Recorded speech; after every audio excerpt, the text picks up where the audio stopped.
Welcome boys and girls, Christine here with a discussion about Kislev's army until Warhammer 3 Immortal Empires. This is something people ask me to do. What units should you recruit when you're looking to play a Kislev campaign? What lords, what heroes, all that kind of stuff. Well, with respect to lords and heroes, what you're going to have available early on are Ice Witch lords and Frost maidens. Now, with respect to how you get them, you can use the load save character system. So start playing a campaign Realms of Chaos, train a couple of these. I'd recommend Kastaltin or Borzers or Bastankia, not Katrin. But train a bunch of these, level 1, load them up in a campaign in Immortal Empires.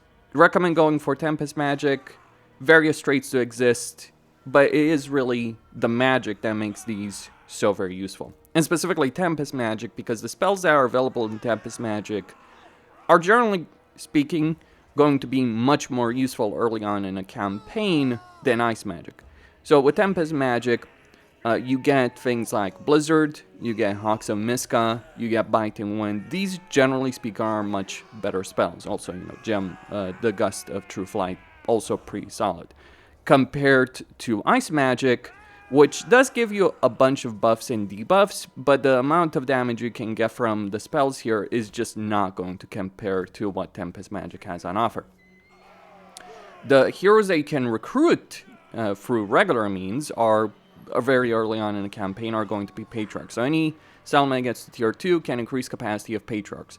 So Patriarchs, you will have a choice of abilities, not all of these, but you'll generally get, you'll get Urson's Battle Roar, and then I'll recommend getting Tor's Battle Hymn for the 40 melee attack. That is a fairly substantial amount, especially when you combine it with Kislevite Warriors, because that is a huge amount of melee attack if you put it together with Kislevite Warriors. So Kislevite Warriors, Shadows of Change unit, tier 1 unit. If we look at these units, they are formidable halberd units. Well, kind of halberd units, more like militia units or really Bretonnian peasants if they were actually good.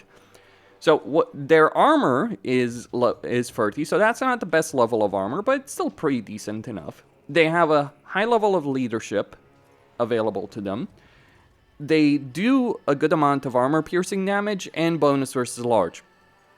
So when you're looking at these damage, these guys can hold their own against Chaos Warriors. They can hold their own against Chaos Knights, a bunch of different flanker abilities. And crucially, they have charge defense versus large, charge reflection, and all Kislevite units, or most of them anyway, have By Our Blood. So what this does is that when your units are about to rout, they will become unbreakable for a period of time. So this means that these guys are some of the best early game line holders in the entire game.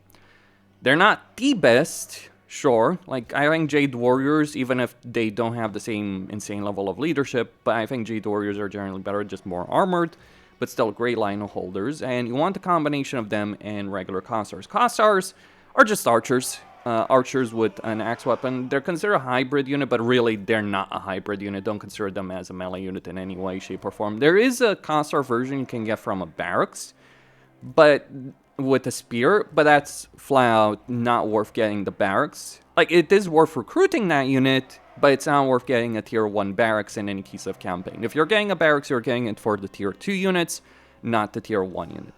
Because it's just some better melee capabilities against flankers when we have a really good anti-flanker unit already. So regular Kossars, pretty decent archers, decent range, decent damage. A bit more expensive than, say, Goblin archers, but they do get the job done. And that is your tier 1 army, very early game army that you want. This is what realistically you're going to be able to get. Truth be told, you're probably not going to be able to recruit an entire army this size before you get to tier 2. Depends on your campaign.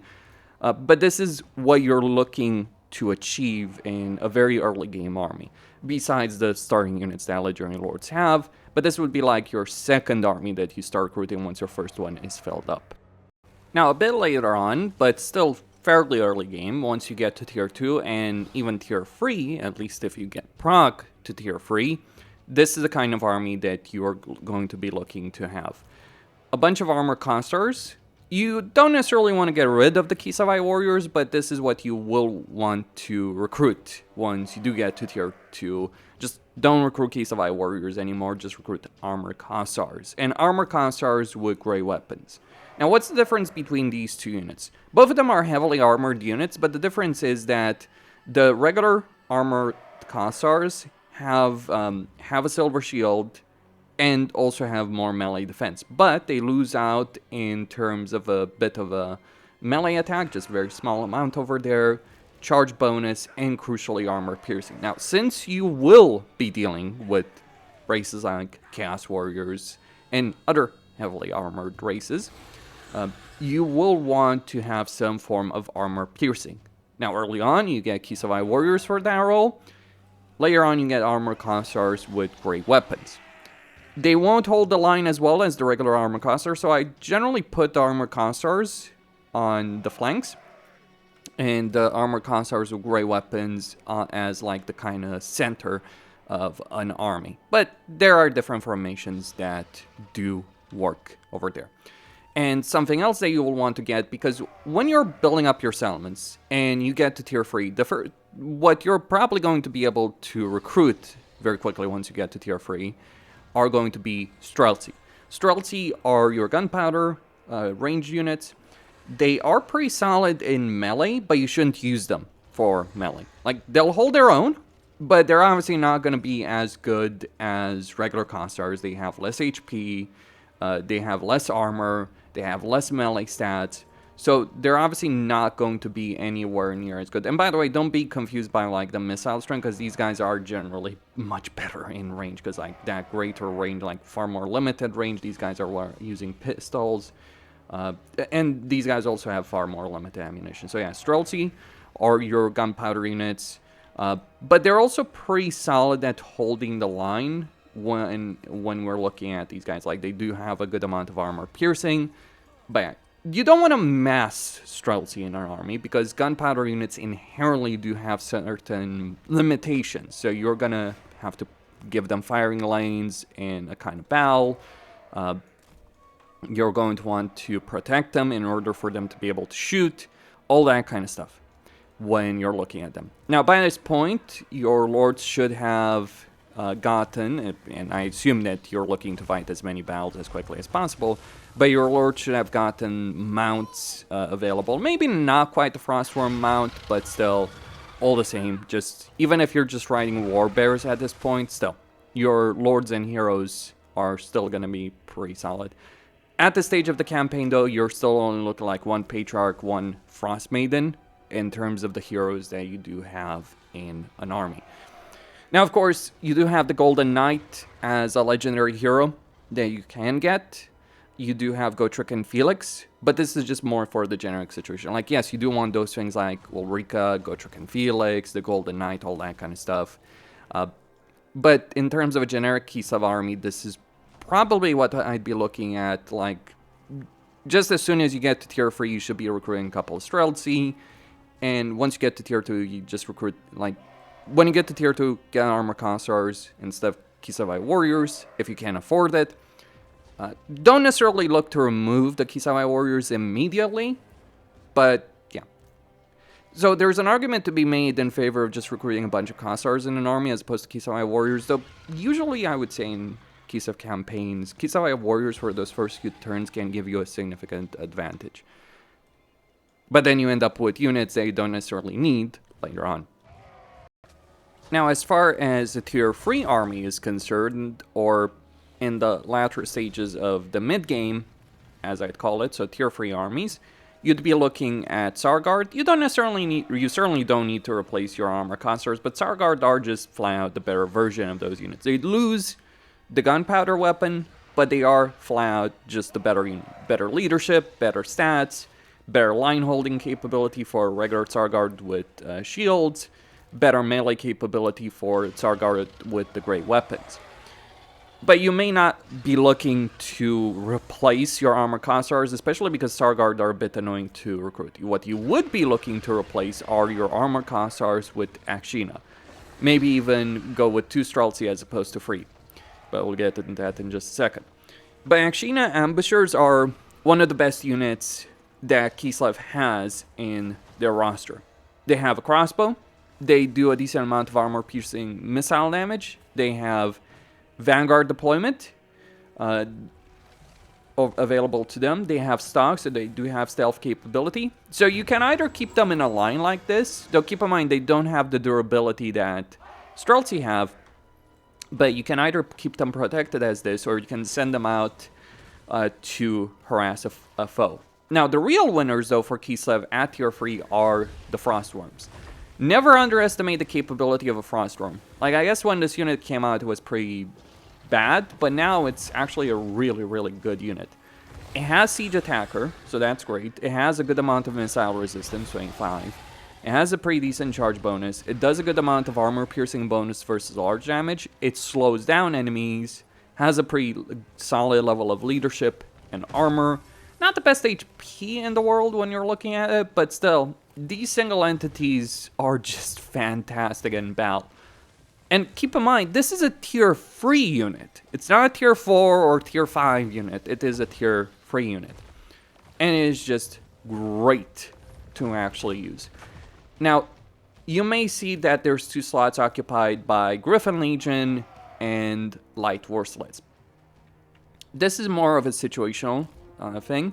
Like Light War Sleds and Griffin Legion are fairly solid units. They will get the job done. So as Chargers, Light War Sleds, if we look at them, they're decent enough as a skirmisher unit. So they can do a pretty decent amount of damage. They don't have the best charge bonus, but they can fire while moving. They've got a decent level of speed, leadership, armor, all that. Griffin Legion are fantastic charge cavalry and shock cavalry. They're not going to win a stand-up fight, but they do have glorious charge. So they do have, which gives them a significant advantage if you're charging them straight into the middle of an enemy eye. Though keep in mind charge reflection and all that kind of stuff. So, but still, it does help make them very useful. But they're more fluff than actually important, because you will be dealing with armies that in siege situations or more static environments, a couple of these guys can help you out, but it's more of a supplement to the core of the army, though you could remove some Sargard or Akshina and just get more war sleds. I would not go with more than 2 Griffin Legion, and the reason you don't bother with Wing Lancers is because you can get Griffin Legion pretty damn quickly in the campaign, either as Castalton or through Confederating Prague or taking Prague one way or another. But by this point, by the late stages of tier 3 in a campaign, you will also be able to use allied recruitment, because you got dwarves, you got empire, both of them like you, so you can use allied recruitment to get a couple of very damn useful things from both the empire and the dwarves. So what would you be looking to get from the dwarves or the empire? I would say the dwarves are far more useful allies than the empire, at least at this stage. Later on it kind of ends up being better. But yeah, they're just shooting at the cast dwarves right there. Just a couple of units. So from the empire, you would want Hochland long rifles. Maybe use Hochland long rifles instead of Streltsy, because if you look at Hochland long rifles, pretty solid unit from range, can do a good amount of damage, sniping capability. And of course, the important thing would be cannons, because Kislev only has 1 artillery option. It's available at tier 4, whereas the empire gets cannons much earlier on in the campaign. Though whether or not Imperial allies will actually have the ability of recruiting cannons, that's a different discussion. But then you have the dwarves, and there's so many damn useful things. Like, you can get gunpowder units, you can get infantry units. Those are all fairly good, but you have good gunpowder units, you have good infantry units as Kislev. So I would not use allied recruitment with the limited slots and costs, the limited resource to recruit those kind of things. Instead, here's what I would recruit from dwarves. Obviously, cannons, which, yeah, roughly the same as Imperial cannons. So you get cannons from the dwarves, pretty solid units. Then you have gyrocopters, but not regular gyrocopters, flamethrower gyrocopters. Nothing like a bit of a cast warrior kebab to start the day, isn't it? So death from above. I love the smell of napalm in the morning. Or you can have ground-based napalm with Iron Drakes. Pity we can't get the Garage Cellar units. Imagine just using allied recruitment to get a Trollhammer torpedo. Speaking about Trollhammer torpedo, that might be something you want to invest in. pretty useful. But yeah, things like Iron Drakes, things like Gyrocopters with Brimstone guns, I would not overdo it. I think it's more useful to get like 2 units, 2 allied units in every army than getting, the maximum of 4, or even higher. But still, instead of, worrying about things like Griffin Legion or as many Akshina as Starguard, you can use some allied recruitment to give you that kind of flexibility in a unit roster.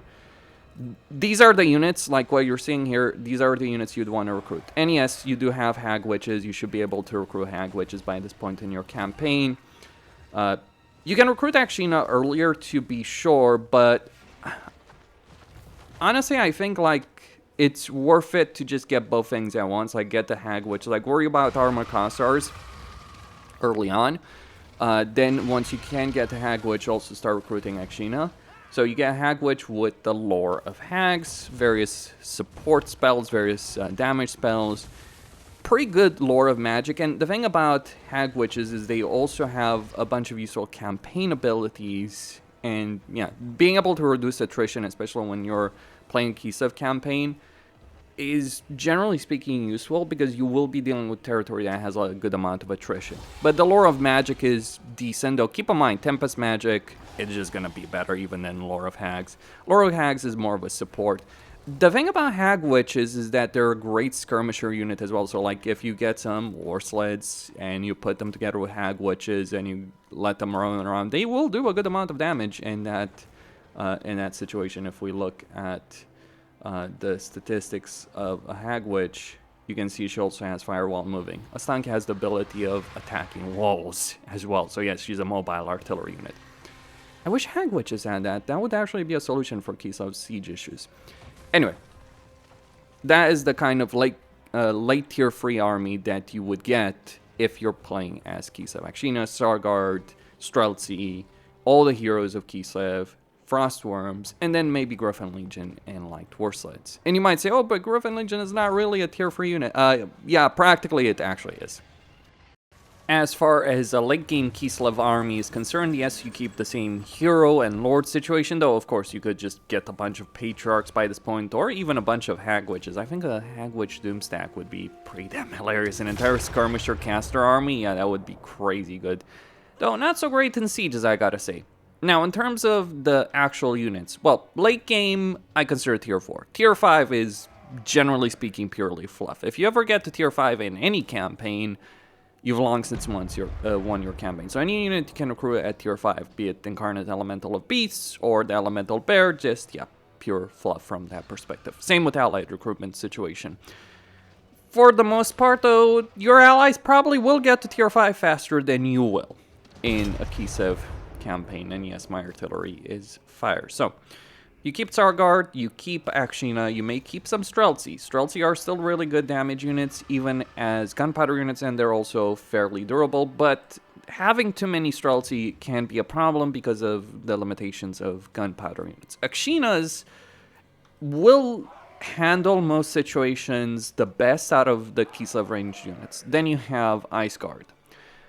I would not look at Ice Guard as a primary ranged unit in a Kislev campaign, because if we look at the difference in terms of damage, yes, they can slow down enemies, yes, they're better in melee, they're more durable, but they're really more of a support unit than a mainline damage unit. An army of Ice Guard, while it sounds awesome, it is not really as effective as you might think. The one benefit they do have is being able to slow the enemy, various upgrades you can unlock with Ice Guard, as well as the Ice Guard with glaives, having armor, piercing, and melee.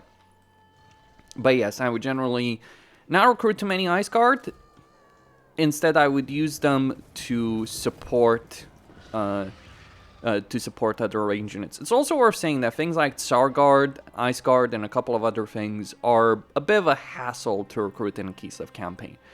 Now, Frostworms and every other unit that's available earlier on in a Kislev campaign is still worth recruiting later on, but in terms of late game units, you have heavy war sleds, so far more heavily armored. Sure, they lose some speed, but they're still actually pretty fast. But basically anything that can catch a heavy war sled is not really going to win that melee fight easily against them. And anything that could reliably win, well, they won't be able to catch them. So heavy war sleds are a phenomenally good unit. We have winged hussars, then we have winged sleds. And winged warbears. So speaking about warbear riders. Warbear riders are not a shock cav unit. They're a monstrous cav unit that's really good in a stand-up fight. They can cause fear. Obviously, you don't necessarily want any cav to stay in prolonged melee continuously, but they do cause fear. They do have a good amount of armor piercing. They do have a good amount of bonus versus large. These are your anti-cav. So they're decently fast, all things considered. Though obviously there's other units that are faster than them. But if you want to protect your flanks, deal with enemy cavalry, do a bunch of heavy blows to the enemy, these are the units you want to use in a Kislev campaign. And then at tier 4 you also get little Groms, your artillery unit.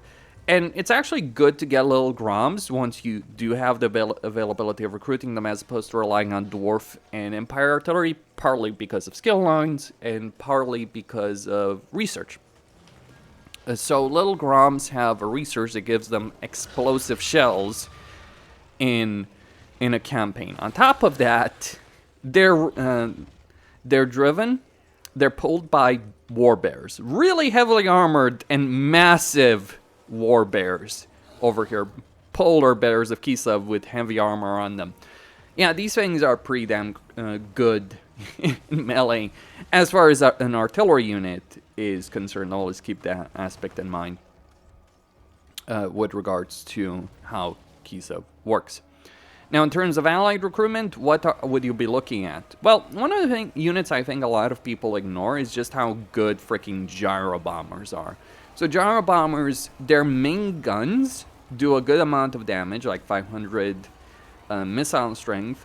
They also reduce enemy speed, so they're going to be lined up for your shots, have a decent amount of durability, and have a ridiculous amount of bombs available to them. Then you could also get Iron Drake's Troll Hammer torpedoes, due to the way they work, so you're looking at the amount of damage these things can do. It's, well, let's just say against clumps of units, Iron Drakes can do more damage sustained. These guys are kind of like a shotgun with like Iron Drake shotgun. Then of course you have organ guns available from the dwarves as well. Yes, there is a Thunder Barge, but again, tier 5 is kind of mostly pointless, and well, you could rely on it, but keep in mind the kind of dwarves you're going to have next to you as Kislev. You're going to have Malachi, who has a bit of a problem getting there. Maybe his Horde army can do it, but yeah, Krakadrak. Then you have Ungrim, who again also has some issues. Like, if you can get access to Forgrim and he's still alive, yeah. Getting access to Thunder Barges is a bit of an iffy proposition in general dwarf campaigns. But then you have the Empire, and specifically Karl Franz will generally, or Elspeth, because of their campaign situation, will probably get to tier 5, reliably so, and usually much faster than you will. So, if they do get there, the one tier 5 unit I would say is worth it are not Thunder Barges. Yeah, Thunder Barges are ridiculous, but they're also bloody expensive. But steam tanks with volley guns, like, if you want a unit to replace the Frostworm in an army, this is probably what I'd go for, because you got that high level of durability. It's a freaking tank. It's a freaking tank with a huge amount of damage that it can do. So yeah, that's pretty good. Then you have Luminarchs of Hysh, if you want a really precise ranged unit or artillery unit. So these things are just incredibly good at killing really big single entities, or even doing a good amount of damage against big lords. Like Luminarchs of Hysh used to be a joke of a unit, but now they're actually good to get in a campaign. And then, of course, Hellstorm rocket batteries. But those are the choices you're going to want to make. Do you want some flying units with gyrocopters or gyrobombers? You could even get Bretonnian units if you want. But yeah, generally speaking, I'd rely on the Empire and Dwarves far more. Bretonnia is a bit farther away. But those are the kind of considerations to make in a Kislev campaign. Now, again, the early game units, you got to consider things like skill lines. You got to consider things like research. I would say investing in Akshina, investing in Sargard and Armored Cossars is typically worth it. Even Frostworms are usually worth it Things like Little Grumps, I mean, it does take a while to get their full potential in terms of the number of turns it takes to unlock that research for explosive damage, but once you do have it, it is an amazing artillery unit. Hell, at this point in a Kislev campaign, you could just say, okay, screw range, we're gonna go full-on bear mode, and just go for a full-on monstrous cav army as Kislev with frostworms, war bears, chariots, and just make it work. And war bear riders, and just make it work. It would actually be pretty damn good in that kind of context. Out melee Khorne if you want to. But anyway, that's all I had to say. Christine signing out. Stay tuned for more.